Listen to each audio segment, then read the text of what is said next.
Hello, hello. Yeah, it's me, Dwarven Moustache, and I'm going to do a sort of a bit of an update. I'm not sure how long this is going to be. Yeah, I can't remember what I was. I can't remember all of the things I was sort of saying in the last update and stuff. But yeah, there's some a collection of things has happened. You can sort of see some things have changed around on the table and stuff, and yeah, there's been a few sort of things been uploaded since the last update, and it's now time for another one. So yeah, I think some of the first, yeah, just sort of thought I'd show what was on the actual work, the hobby and bench to start off with. There are a couple of a little bit of a progress with some stuff, and I think there's a couple of new batches of stuff. But I've also got over here,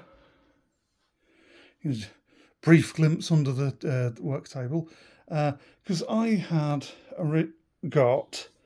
I've just been doing a couple of other videos and stuff, but I'd been sorting through some of my old Civil War stuff. I'd found them again, and I've previously done a big video on them. Had a bit of a look through, and I'll move that leg out of the way.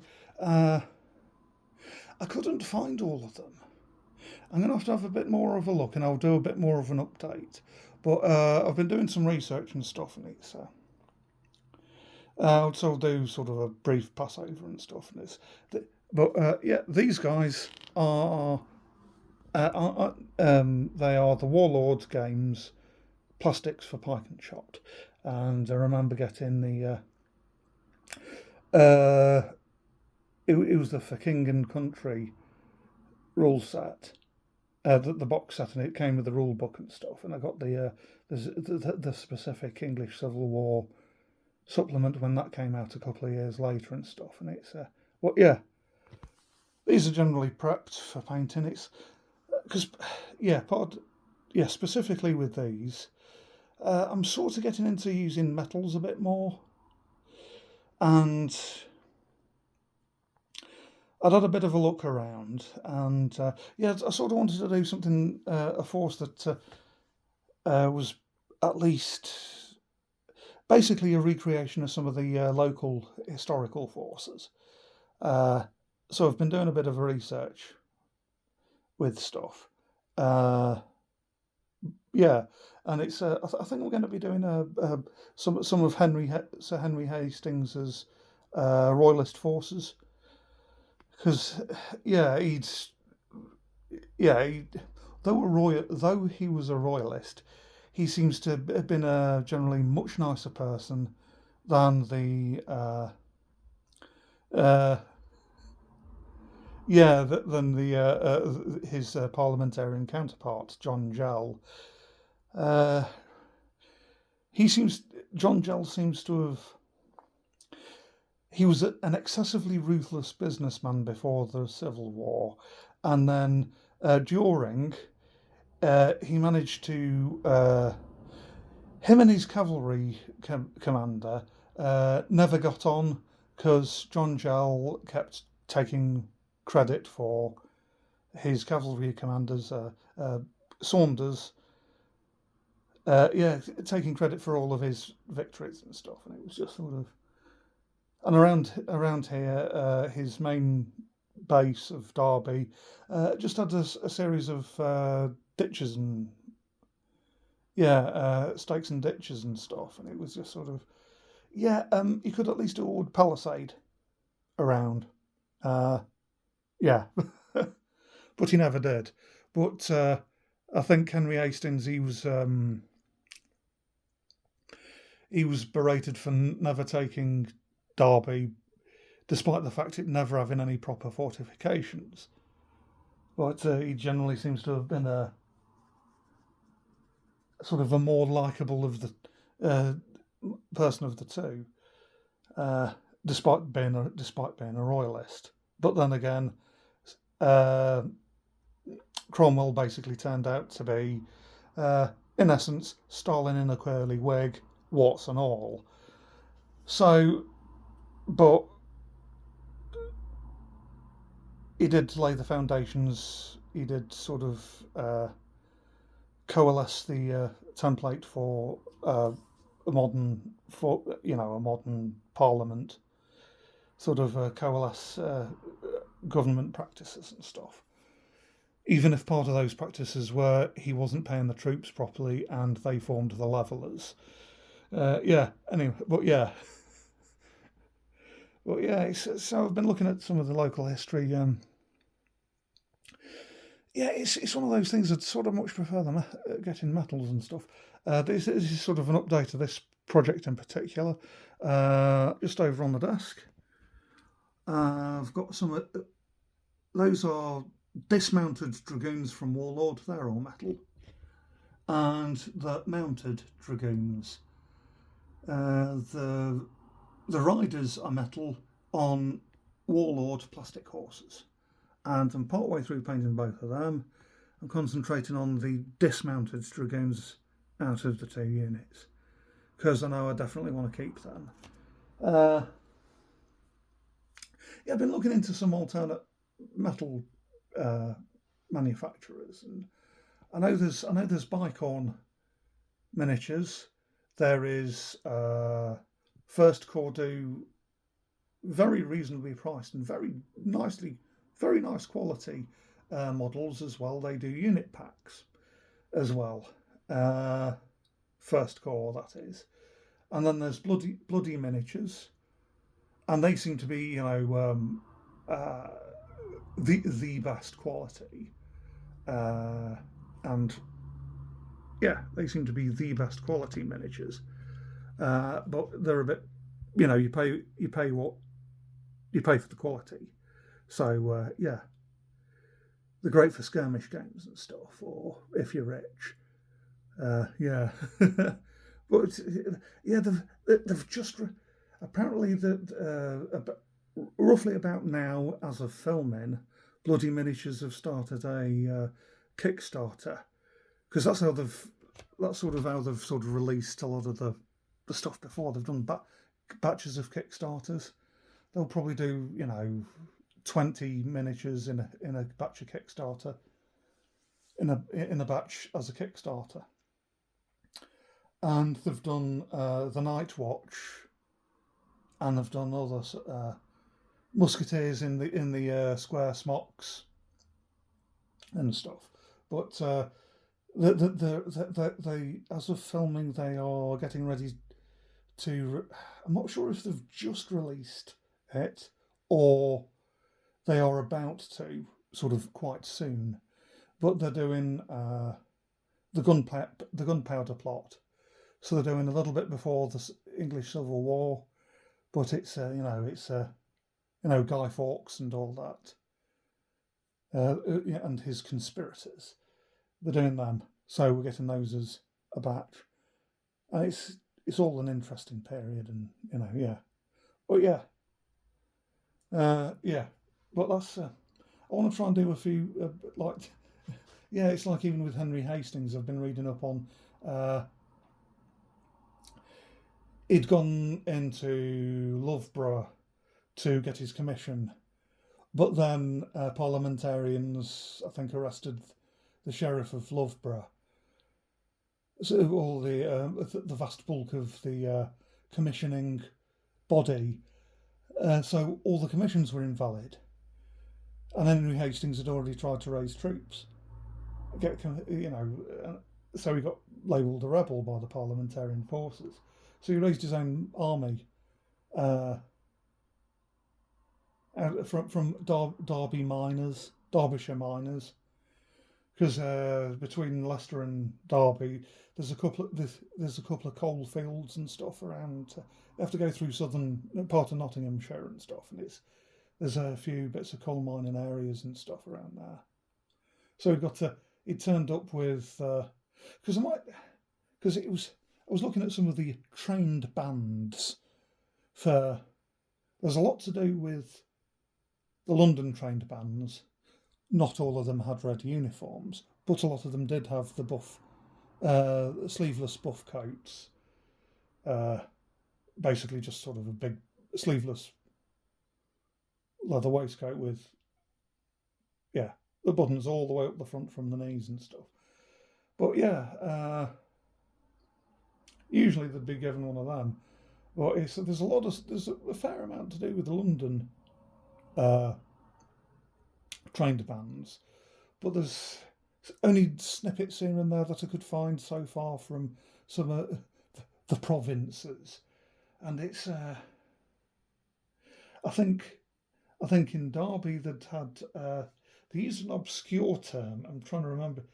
I can't remember the exact name, uh,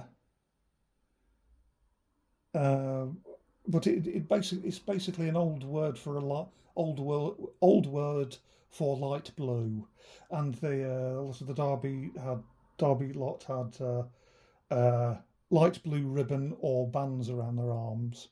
So presumably the ribbons would be hat bands and things. But they'd got armbands as well, sort of a light blue, lighter than what I'm painting the dragoons in. But yeah, the dragoons are going to be sort of a later force when uh, they've been issued with blue coats, and beyond blue coats there isn't exactly much, because I think there's about 3 or 4 shades of blue that they could have had, and well, that's not necessarily showing as accurate at the moment because I've not finished painting them, and it's of course it's doesn't necessarily mean that the colours didn't fade or stuff like that. But yeah, I've been researching a lot. But yeah, it's I'm thinking about having. I want to try and do a few bits that are sort of garrisons from around and about Derby and stuff as well. Because I know Swarkston Bridge, they had a garrison of 300 men. Pardon me. But whether they had actually been issued at that point with the blue coats, I'm not necessarily sure. Or whether they even had buff coats, I'm not necessarily sure. But they'd been under the command of one of the John Harpers of Swarkston.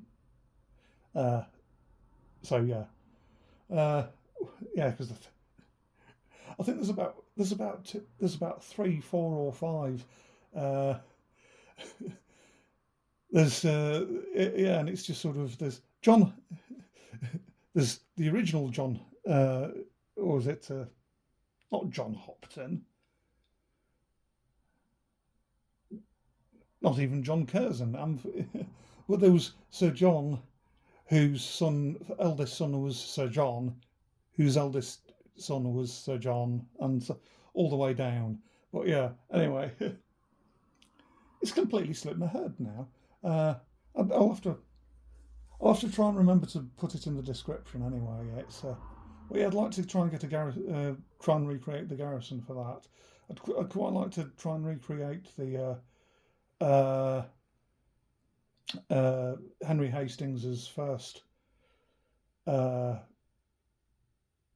quickly raised army, because there were 80 pikemen, 120 muskets, and 100 horse. And I'm presuming the 100 horse would be a bit of a mix of actual cavalry and dragoons. So yeah, and that's why I was on about trained bands. It's I'm under the presumption that they'd have with some of the they'd either have, because the Derbyshire miners, they'd either have the blue ribbon and armband and blue ribbon and or armband, or they'd have the blue or white ribbon of Leicestershire. Yeah, and it's but they'd most likely be in civilian dress, and the most armoured they'd probably be is having the buff coats typical of some of the trained bands that you might see on the London trained bands. It's very much like the Roundhead Cavalry. It's very much that. It's very much those the leather coats that they wear, the Roundheads Cavalry wear. It's very much those, but with no sleeves. So it's basically a frock coat made out of sort of tan leather. sort of almost like a thick, very thick suede. Yeah, it's basically, buttons all the way up to the neck, goes down to the down buttons down to the waist, and then it continues open to the knees. No sleeves. So yeah, and it's I'm under the presumption that they'd probably be completely and utterly unarmoured, as in no helmets either. They might have had some of the Montero hats, but I'm presuming maybe a few Monmouth hats, but yeah, but mainly the slouch hats and stuff. But yeah, and was it civilian dress underneath? So it's trying to do sort of usual civilian dress because they were raised in a hurry anyway. But yeah, I've got a few ideas. I've been even trying to research what Elveston Castle, because I know Elveston Castle had been held by the Stanhopes, but yeah, it's like yeah, and then John Gell had stormed the house, trampled the ladies' favourite flower beds, and then basically gone into the church and desecrated a load of the tombs and basically just opening up all the tombs and stabbing all the bodies and stuff, which and smashing the place up.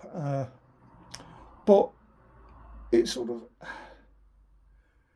it's one of those things. I know John Gell had stormed the place and basically and looted the house as well, but I can't find any reference to an actual royalist garrison that's defended Elveston Castle. John Gell attacked it, but I don't, because it's like at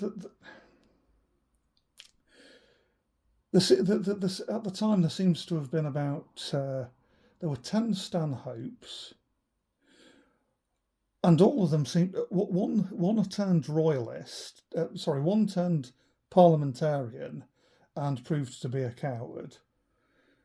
He was at Edge Hill and ran away immediately because Prince Rupert charged at him, and he just ran away immediately. There was Ferdinando Stanhope, and then there were about 4 Stanhopes, and I think there were 10 born, but I think only 4 sons survived. There was Fernando turned parliamentarian. I think there was. I think Philip was alive at that point, but he was at Bretby Park, which is near Burton, and there was another one who was at Selford, but there was another further Stanhope who had been at. I can only presume it's him because at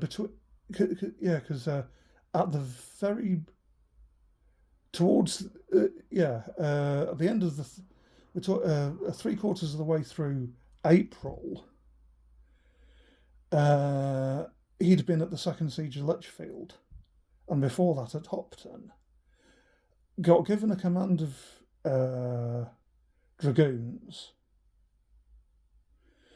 and then died at the end of in December at another one of the Stanhope properties, Bridgewater, I think it was. There'd been a skirmish and parliamentarians had burnt the house, started a fire to burn the house down. He'd been trying to put it out and then got shot in the back. So he'd been dead before the end of 1643. So I can only presume it was him that had gone to. But yeah, part of the thing is there's no men other than the lady of the house, who, and some sources say she'd already been dead by that point. Her flower bed had been trampled at Elveston Castle. So presumably that would mean that she was at Elveston Castle rather than Elveston Castle had been stormed and then word had got to her where she was living somewhere else. She'd been living somewhere else. Word had got to her about it all. But so I can only presume that between the Battle of Hopton Heath and the second siege of Lichfield, that, yeah, because I think there was a Margaret. I'd have to. Margaret Statham had been the wife of the Stanhope, but he died in 38, and I think she'd died not too long afterwards, but still before the beginning of the Civil War. But she seems the most logical person to have been at Elveston Castle, but there's no word of any actual troops actually garrisoning Elveston Castle, which is a bit sort of strange. So I don't really know what's going on there. So I can only presume it's the Stanhope son who'd been given, yeah, between Lichfield and Bridgewater. His death at Bridgewater, I think Bridgewater, that he'd been at Elveston Castle for a bit. Well, yeah. Anyway, I'm sort of Civil War's now sort of a pet project of mine. On to other things. I've not really worked on my massive elves, much to my shame. But yeah, I've been sorry. I've been looking at companies for Civil War stuff, and I mentioned a few earlier. Bicorn, Bloody Miniatures. Both of them seem to be well regarded. Warlords do some very good miniatures. Do the plastics, but I prefer sort of metal. And I'm trying to. I think there were a couple of others. So there's Warlord. I think Brigade Miniatures used to, but I can't find any stockists of Brigade anymore. I think they, unfortunately, went out of business a bit ago. But yeah, I also found Old Glory.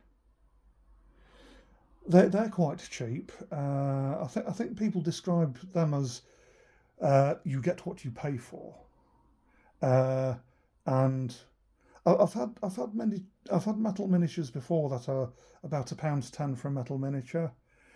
Old Glory are about the same sort of price. You get you get 30 infantry for £35, which equates to roughly £1.10 a model.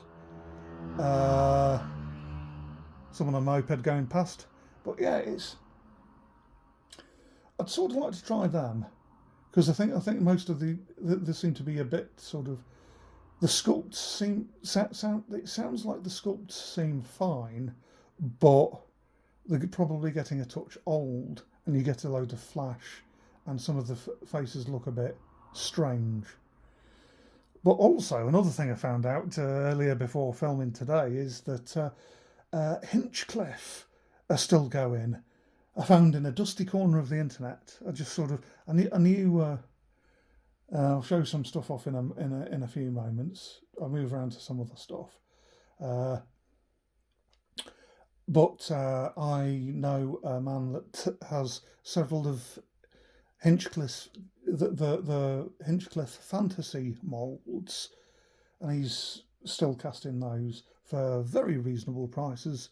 Broadsword Miniatures, look them up. But yeah, it's and Hinchcliffe seems to have still retained their historical range. They're more 25mm rather than 28, but and they're quite.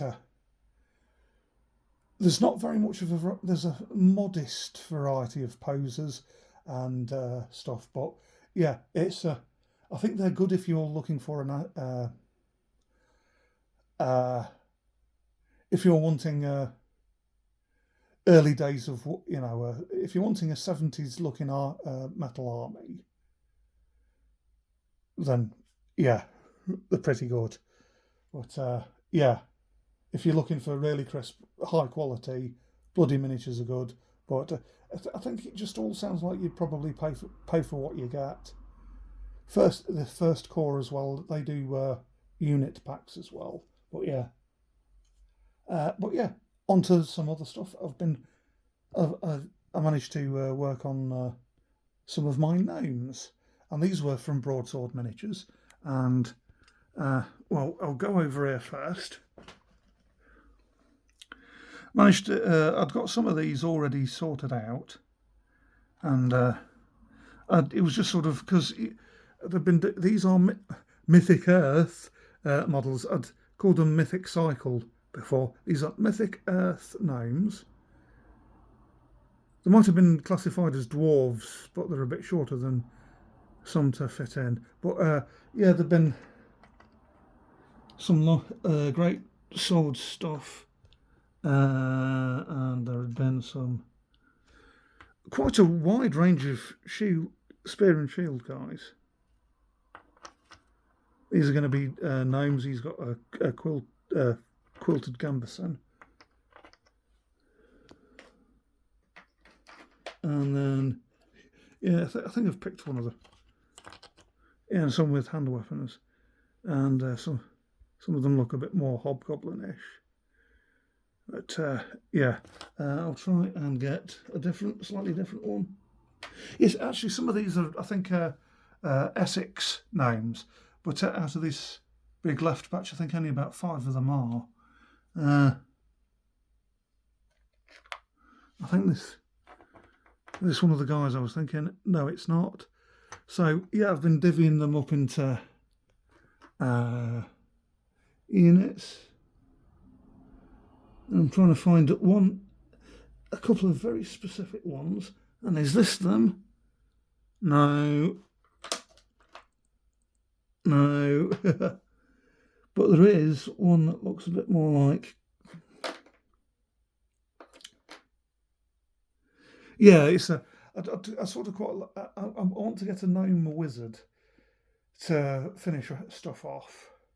I'm thinking about looking at, ideally I have a female gnome wizard, gnome magician, and then I can call her specifically a female gnome, exclusively because, well, I want a wizard to finish the army off, and I want a female one specifically because I can call her Naomi Campbell. Oh. And I'm trying to find one of the. There's a couple of very specific models that I can't see where they are at all.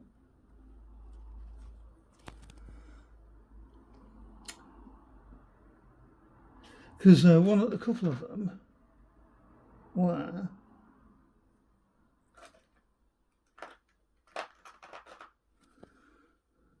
No, that's not one.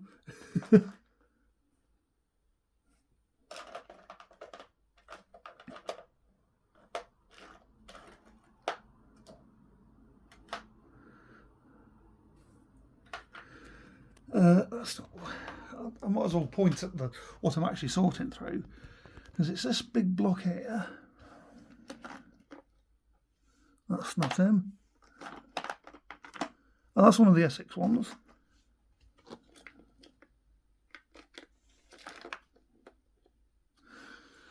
I think, I'm not sure if this is one of them, but anyway,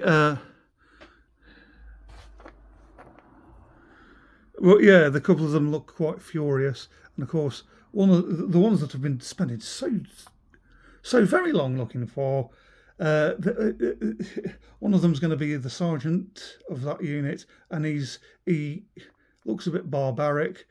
Particularly, he looks like Noman the Barbarian. But anyway, I got all of these from Broadsword Miniatures, and I've started some of the crossbow ones as well. Perhaps I do them as counts as Empire, but these are all from apart from the 4 or 5 out of that unit that are from Essex. All of them are from the vast bulk of them are from Broadsword Miniatures, and they are the Mythic Earth range. And the spears are I put trim some of them to make some of the great weapons to make spear and shields, fit in some spare shields that I'd got. But they've even got a land yacht.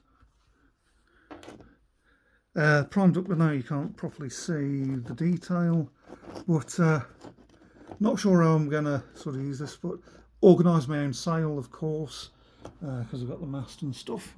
I'm just going through the last bit of these. And Broadsword were very kind, and this is one of the old Hinchcliffe fantasy giants, and fingers for scale. I think that's a 40 by 40 square base, but yeah, and yeah, I'm going to use this. But yeah, and then I loved this model when I saw it. I was looking for something completely different, but thought, hey, I need this. This is I think it's technically meant to be a dwarf, but he's a bit small, a dwarf on Griffin. And that's a Reaper model that I got from Mighty Lancer Games. Yeah, I'm not sponsored by any of these things that I'm mentioning. It's other than or was it Broadsword kind enough sending me I bought a big parcel of these, and he was very kind enough to add a couple of freebies in there, and yeah, and I've got one of their tree men. Yeah, that's a Hinchcliffe sculpt, old 70s, proper job old hammer. A lot of these names are, but yeah, apart from there's one of the Hinchcliffe names, and I think I'd sort of said I was going to do him up for the woods, because they've got gnomes in that. They've got shaved gnomes that go down and join the goblins as spies. So there's that, and then this guy, burly Viking-ish guy. He's a Hinchcliffe as well. Yeah, so I just want to try and get a wizard, and that'd be the whole.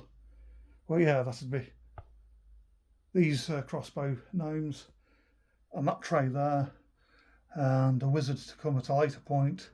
That's pretty much the whole army, and I just need to paint them up.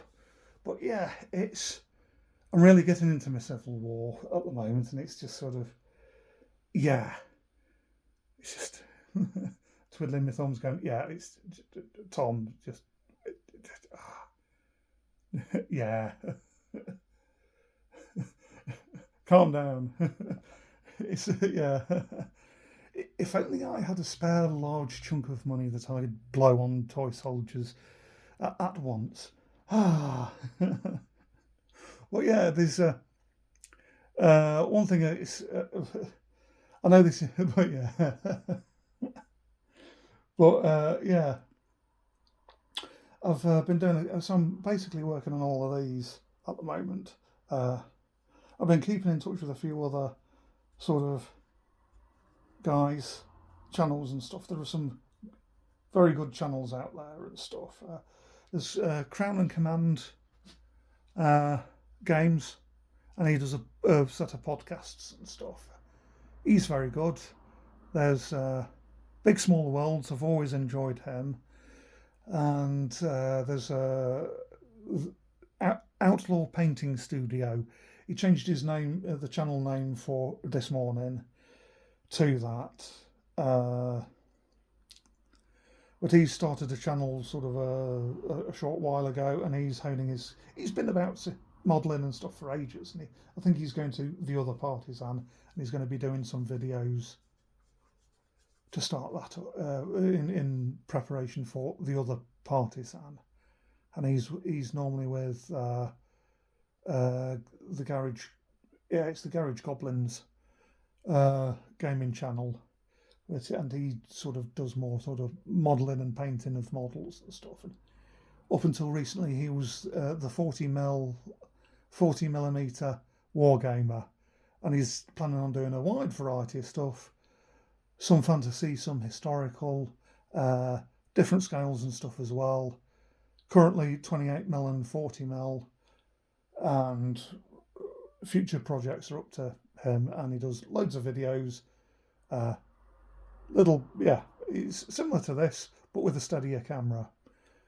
Yeah, there are those guys, and partly yeah. So if you Google them, I'll try to put um, links in the description or the pinned comment. So check those out, and I'll try my best to remember to put links to the companies for this lot. Well, everyone knows the Warlord games. It's spelled Warlord Games. They're pretty big. They do several things, numerous things, pike and shot. But yeah, I've even there's I think there's the Civil War spelt in an archaic way. That's a new game that's coming out for this Civil War period. There's for King and Parliament, that's been about for a little while. That looks curious. That seems to, rather than measurements, that's got like you divvy the board up into sort of square sections. I think you imagine it as square sections and stuff, and then everything sort of being able to fire these blocks, fire in or through those blocks. So that seems quite curious. So there's no actual measurement and stuff. It's more abstract. So you don't get the really anal people going sort of, sorry, yeah. Oh, he's behind cover. He is, because there's a grain of dirt in front of him, so he gets a cover save. You get, and it's sort of, and it's no quibbling over, say, 2 millimeters and stuff like that. So, sort of discourages that sort of thing. But I know that sort of behaviour is quite rare, but you do hear about some folks that take a game too seriously, and they get a bit overexcited about the idea of winning, and yeah. But anyway, yeah. So I think I need to start. I know this is but a humble hobby channel, but if you've got this far, I think I might put this at the end because I know, I know some. I do realise a lot of my comment is to taste, and it's not always to taste when trying to sort of when some folks are they've got like a whole proper job studio with £12,000 cameras and lighting systems, and they're basically doing like a modelling TV thing. But yeah, it's. I think I need to start. I know this is a very humble channel, but I think I need to start doing. If you liked what you saw, don't forget to like. I won't mind if you don't. And if you like it even more than that, there's the subscribe button and there's the bell button. And yeah, if you want to push any of those, that's great. If you don't want to, you don't have to. Yeah, I don't know where you live, so I can't come around your house. I'm not going to cry over it either. But yeah, if you like what you saw, please express your like. If you don't mind, that would be nice. But yeah, trying to do like a. I know there's loathe and despise, like and subscribe, and someone does loathe and despise, like and subscribe. That's someone else's though, but whether I take that on, and I don't know. I think that was meant as a bit of a joke anyway. But there was someone that does. If you like and subscribe, if you liked it, then like and subscribe. If you don't, then you don't have to. If you dislike it, then you can press the dislike. And dislike than like, and I'll have to come up with a bit of a thing. I'm rambling now. But yeah, yeah. Anyway, stay safe, stay groovy, and insert catchphrase here.